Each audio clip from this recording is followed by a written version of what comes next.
Un peu de nous parler comment vous avez cru le message de Frère Branham, qui vous a parlé de Frère Branham, qui vous a baptisé, et c'était en quelle année? Mes chers frères et sœurs, je suis heureux de vous donner ce témoignage à la gloire de Dieu. Amen. J'étais un grand païen, un grand ambianceur, et j'aimais beaucoup chanter. J'ai commencé au village, mais j'étais perdu. Le diable me poussait vers les chansons vulgaires que chantent tous les musiciens. Donc quand vous chantez, vous dites « J'étais perdu dans ce monde », c'est vraiment une réalité. Oui, j'y arrive. Voilà. Ok. Un jour, je suis arrivé à Kinshasa. J'ai vécu avec mes frères. J'ai commencé à sentir dans mon cœur que quelque chose comme un appel. Un appel de Dieu dans mon cœur. Quelque chose qui me disait toujours que je suis condamné et qu'il y a un Dieu qui sauve. Alléluia. Mais ce Dieu-là, je ne le connaissais pas. Vraiment. J'ai essayé de fréquenter différentes églises. Et je vis des gens qui venaient souvent m'apporter la parole. Est-ce que vous pouvez nous relancer un peu? Combien, vous êtes passé par combien d'églises? Citez même 2, 3. Oui, j'étais d'abord presbytérien. Ok. Un jour de Noël, alors que presbytérien, tous les jours, je fêtais la Noël, mais ce jour-là, c'était un jour particulier. Vraiment? J'entre dans le temple, je vois des garçons, des filles, maman, qui sont en train de faire des plaisanteries dans l'église. Quelque chose m'a saisi, m'a dit, a parlé dans mon cœur. Si c'est comme ça, si Dieu envoie sa colère, je serai détruit parmi ces gens. Vraiment. Je prenais une décision de sortir, je suis sorti. Et c'est mon départ du presbytérianisme.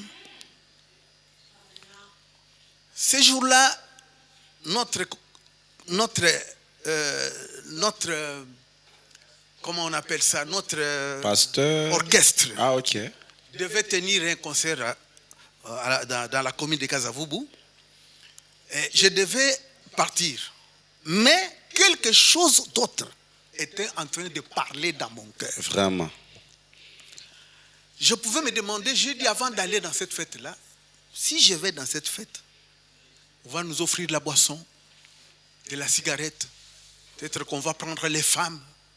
Et toutes ces choses-là, même l'argent qu'on a, va finir. Vraiment. Je cherche quelque chose qui peut demeurer éternellement. Et là, vous aviez quel âge, révérend? J'avais 19 ans. Ah, ok. Alors, j'ai décidé de ne plus y aller, mais par influence de mes frères, nous sommes allés là-bas. Quand je suis arrivé là-bas, mon cœur ne tenait pas. Vraiment. Et quelque chose est arrivé, on a coupé le concert, nous sommes rentrés à la maison. Depuis ce temps-là, j'ai cherché comment rencontrer Dieu. Il y avait une chaîne autour de mon cou, c'était la cigarette. Vraiment. Vous avez aussi fumé? Je fumais à mort. Oh là, ça me rappelle votre chanson. Ngaina Zalaki. Moumbu. Moumbu Yalikaya. Exactement. Ah, ok. Je fumais à mort, je fumais toutes sortes de cigarettes. Vraiment. Okapi, ambassade. Même la cigarette de calebasse. Ah, ok, ok. Que fumaient les vieux. Ok. Si je manque de l'argent, que je n'ai pas l'argent pour acheter les tiges de cigarettes, je prenais ces calebasses-là, je tirais comme mon père. Vraiment. Ça me croulait par terre. Oh là là. Oh là là, merci Jésus. Et je m'adresse à tous mes frères et sœurs. Vous pouvez me voir tel que je suis aujourd'hui, comme si j'étais né un bonhomme. Non. Jésus m'a ramassé dans la boue. Vraiment. Il m'a ramassé dans la boue. Donc, c'est en ce moment-là que je quitte le presbytérianisme. Les témoins de Jéhovah m'attirent, je ne suis pas parti. C'est alors qu'on m'a convaincu d'aller dans les groupes de prière. Vraiment. Les groupes de prière que nous avons aujourd'hui venaient d'arriver. Il n'y avait qu'un seul groupe de prière dirigé par M. Danilon, là-bas à Liguala. Ah bon? On m'a amené là-bas, c'est là que j'ai appris à lire aussi beaucoup la Bible. Un jour qu'on était dans la réunion, le blanc là fut poussé à poser un problème, disant, s'il y a quelqu'un ici qui a une préoccupation et qui veut que je puisse l'aider, je peux le tirer à côté pour qu'il puisse m'en parler. Alors, je me suis levé, j'avais une préoccupation, c'était mon baptême. Vraiment. Je ne savais pas quand j'étais baptisé. Je ne savais pas qui m'avait baptisé. Ma mère me disait qu'on m'avait baptisé quand j'étais bébé. Mais je voulais être témoin de mon propre baptême. Vraiment. J'ai dit à M. Danilon, c'est ça ma première préoccupation, je veux être témoin de mon baptême. Deuxième chose, c'était comment chez les presbytériens, chez les catholiques, quand je lis la Bible, Jésus a été baptisé dans le fleuve du Jourdain. Les disciples baptisaient les gens dans les lacs. Mais pourquoi aujourd'hui les presbytériens, les autres prennent une quantité d'eau dans la tasse, ils entrent avec dans l'église et ils aspergent les gens au nom du Père, du Fils et du Saint-Esprit et on dit que ça c'est le baptême. Expliquez-moi d'abord ça. Parce que je sens que si je ne suis pas bien baptisé, je serai perdu. Vraiment. Le blanc m'a dit, mon frère, vous avez raison.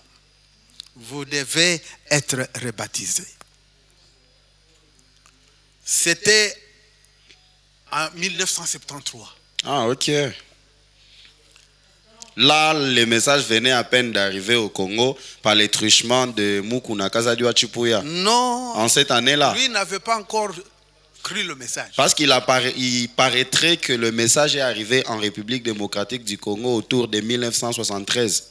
1973. En 1973, ça demeurait en Zambé Malam. Ok. C'est là que le frère Barlier envoyait les brochures. Ah, ok. Les frères qui étaient dans Zambé Malamu, qui étaient dans les différentes dénominations, ils ont ramassé ces brochures-là. Quand ils l'ont lu, cela a apporté la lumière. Donc là, c'est une autre version de l'historique du message en République démocratique du Congo que vous révélez maintenant. C'est ce que moi je connais. Vraiment. C'est ce que moi je connais. Ok. Alors, vers 1974, je suis sorti de groupe de prière. Et là, vous étiez déjà rebaptisé par les Blancs en question. Il ne m'avait pas baptisé, j'avais refusé. Pourquoi? Parce qu'il m'avait présenté un certain papier avec certains écrits là, que bloquez ça, alors après, nous allons vous baptiser. Ah, d'accord. Moi, j'ai dit, mais j'ai une sorte de credo. Une sorte de credo.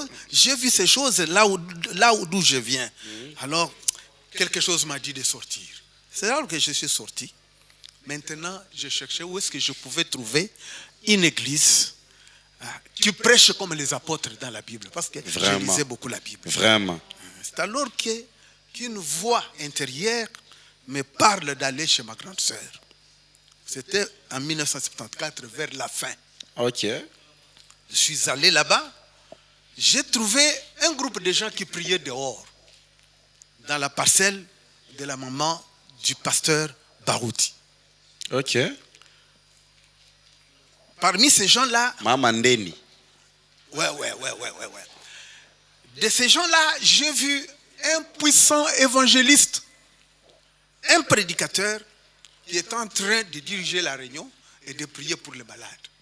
Comme moi, je quittais fraîchement du presbytérianisme, c'était du niveau de voir un groupe d'hommes qui tombaient sous la puissance de Dieu, qui parlaient en langue, et les gens venaient avec des maladies, instantanément, ils étaient guéris.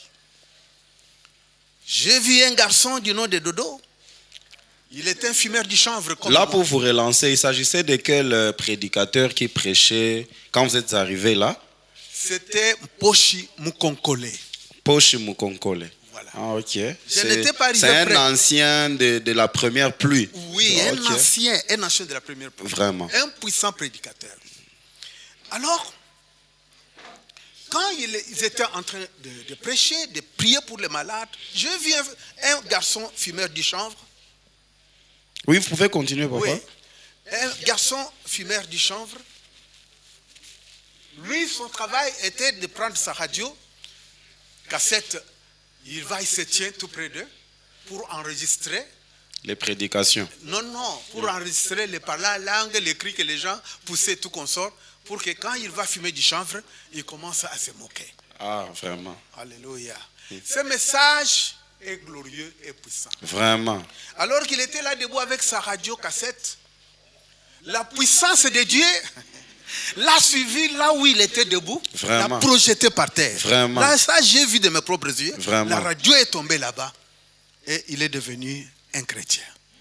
Il a cru le message. Alléluia. Il a cru la parole. En ce temps-là, moi, je ne savais pas c'était quoi le message ou un mouvement qui vient de naître. Non, oui. Maintenant, quand cette réunion est terminée, c'est alors que le prédicateur Poche Mukonkole vient chez ma grande sœur. Moi, je n'étais pas là. Je voyais, ma grande sœur était en face de là où ils adoraient. Ok. Je suis entré. J'ai attendu dans la maison là. Il est venu. Après la réunion là, il est venu chez ma grande sœur. Il m'a dit, mais toi, je prie pour toi, tu souffres. Quelle maladie tu souffres? Je lui ai dit que moi, je ne souffre pas, je n'ai pas de maladie. Mon problème est que je veux abandonner la cigarette. Vraiment. J'ai fait toutes les formules. Je n'arrive pas à tenir. Je vois que la venue du Seigneur est proche. Je risque de manquer le ciel. Vraiment. Il m'a dit, c'est un démon. Nous allons prier et le chasser. C'est la première fois d'entendre le mot démon. Vraiment. J'avais la foi. Il m'a dit, agenouille-toi. Je me suis agenouillé. Il a fait une prière. Quand il a prié, en m'imposant les mains, au nom du Seigneur Jésus, je me rappelle de ces paroles. Nakombora Yesu Christ, toi, le démon de la cigarette, sors de ces garçons. Vraiment. Et depuis ce jour-là, quand il a dit Amen, depuis ce jour-là, jusqu'à aujourd'hui où je suis devant vous, le démon de la cigarette était sorti de vous. Vraiment, le Seigneur est merveilleux. Ça donne Même envie d'acclamer le Seigneur. Je ne veux même pas. Ça donne vraiment l'envie d'acclamer le Seigneur. Alors, quelque chose m'a encore dit d'aller. Écoutez pour la deuxième fois. Deuxième fois. Là, c'est après des jours. Je suis reparti. J'ai trouvé maintenant un groupe de gens dans la maison du pasteur Mbombo, qui était voisin de la mère du frère Barouti, à Souala. Ma grande sœur m'avait dit de venir. Je suis venu là, je suis entré dans cette maison-là. Alors, comme j'avais d'autres idées, je me suis demandé, mais ça, c'est que l'église dans une maison d'autrui comme ça. Vraiment. Alors, il n'y avait personne pour me répondre. Alors, ils ont mis un cantique là. Ils ont commencé à chanter en battant les mains. Un autre, c'était deux cantiques. C'était Mulunda, Mulunda, Mui, Père Jésus, dit Mulunda. La deuxième, c'était Je l'aime, parce qu'il m'aima le premier. Il a acquis mon salut sur le bois du calvaire. Je dis, mais c'est ce cantique, nous le chantions là-bas chez les presbytériens. Vraiment. Ils chantent aussi ça ici. Alors, quand le prédicateur s'est levé, pas le prédicateur ou le frère, parce qu'en ce temps-là, on n'avait pas de pasteur. Que ce soit à Lemba, que ce soit à Bandal, que ce soit partout où les frères qui avaient vu le message se réunissaient quelque part, il n'y avait pas de pasteur. Vraiment. Alors, cependant, révérend, pour vous relancer, on est en train de nous signaler à la technique que nous tendons vers la fin de l'émission. Vous savez, les bonnes choses ne durent pas toujours. Nous allons essayer de voir dans quelle mesure nous reviendrons, peut-être pour écouter le deuxième volume de ces bénis témoignages. Comme nous arrivons déjà à la fin, j'ai deux petites questions à vous poser. La première des questions, c'est une question qui a deux sous-questions. La première question, qu'est-ce qui fait votre force? Parce qu'il y a les prédicateurs musiciens qui chantent avec les degrés de la renommée, les degrés du succès qu'a connu le nom Kouété. Vous restez toujours les mêmes Kouété qu'on a connus depuis la nuit des temps. Et aussi, votre voix ne s'abîme pas comme les voix des autres prédicateurs. C'est quoi les secrets? Qu'est-ce qui fait vraiment votre force? Ma force, c'est Dieu. Amen. Et Dieu m'a donné cette voix pour que je puisse faire ce que je fais aujourd'hui. Vraiment. Parce que le jour où je suis sauvé, quand j'ai vu la puissance de ce message, qui m'avait tellement bouleversé,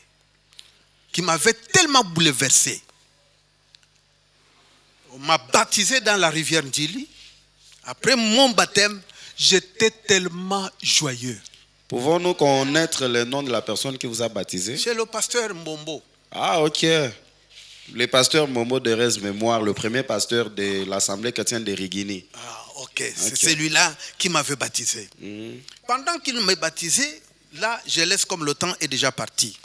C'est alors que, revenu à la maison, j'étais là, je méditais sur la parole, sur ce que Dieu a fait aujourd'hui. Parce que pour moi, ce message était un impact terrible. Vraiment. De savoir que le même Dieu qui a envoyé les prophètes dans l'Ancien Testament a de nouveau envoyé un grand prophète dans cette génération. Vraiment. C'est ce qui avait bougé mon cœur. Vraiment. Alors, j'étais bouleversé, j'étais tellement bouleversé. Et le message avait changé ma vie. Un jour que j'étais dans la maison assis, un cantique m'est arrivé. Là, c'est le tout premier alors. Le tout premier. Vraiment. Je t'ai perdu dans ce monde, loin de ta face. Ô Seigneur, tu m'as aimé, tu m'as cherché, tu m'as sauvé. Seigneur Jésus. Là, nous pensons à un grand directeur des chants en France, précisément à Paris, le frère Jules Kaembe, qui a relayé ça. C'est un cantique qui bénit vraiment les enfants de Dieu. C'est mon premier cantique. Vraiment. Je l'ai chanté seul. Je l'ai composé seul dans la maison. Vraiment. Le but d'adorer Dieu, d'apprécier tout ce que Dieu venait de faire pour moi. Un cantique vraiment merveilleux. Donc, le deuxième, c'était Kolo Yesu Mobikisi Nangai. Kolo Yesu Mobikisi. Ce cantique-là, vous le connaissez. Le troisième fut Kolo Yesu Aboyaka Motote.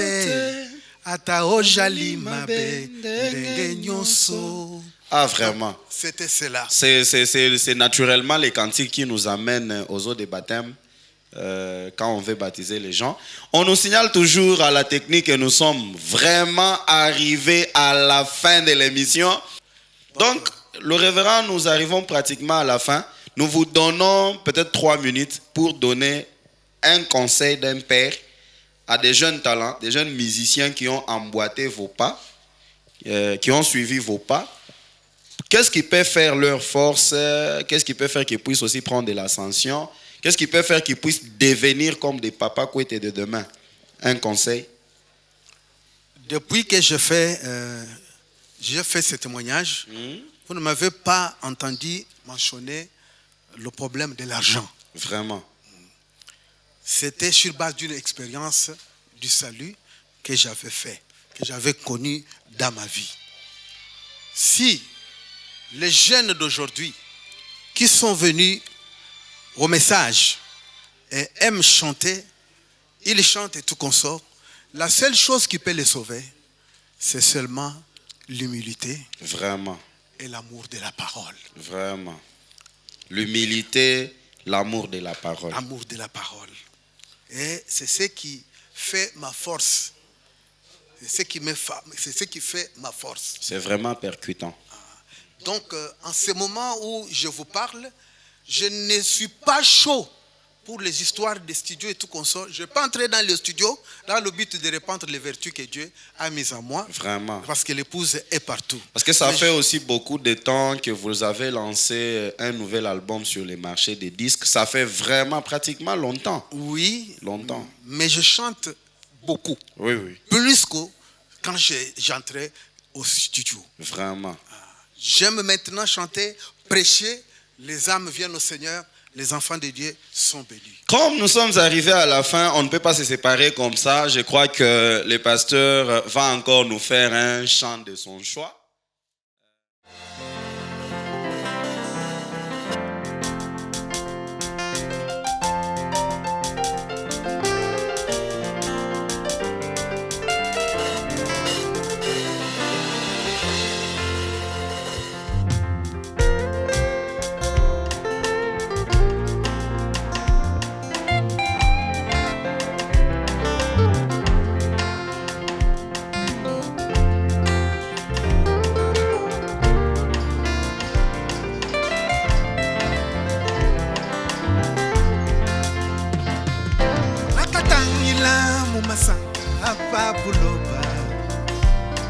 Nakasangana naluso mikale chanana chamushinga mikala ni Yesu moyo wanyi yeye kiwafikisha kumoyo wa chendelela